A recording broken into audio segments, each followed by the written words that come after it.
In today's video, I'll show you how to share files through ActiveCampaign emails and explain the best way to include downloadable content in your campaigns. If you're sending a bulk marketing email, traditional file attachments are generally not the best option.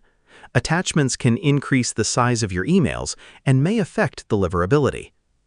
Instead, the recommended approach is to upload your file to a cloud storage service such as Google Drive or Dropbox. Once your file is uploaded, create a shareable link and make sure the recipient has permission to access it.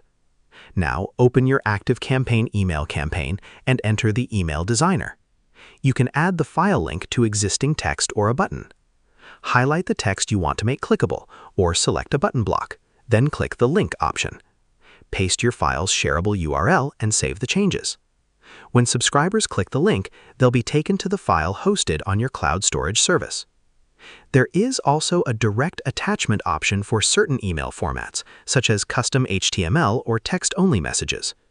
If that option is available in your editor, look for the paperclip icon and select the file you want to attach. Keep in mind that direct attachments have file size and format limitations, so check ActiveCampaign's current requirements before using this method. For most marketing campaigns, using a secure download link is the better choice because it keeps your email smaller and makes the file easier to update later. Before sending your campaign, test the link or attachment yourself to make sure it works correctly. And that's how you attach or share files in ActiveCampaign emails. Share this video and subscribe for more helpful tutorials.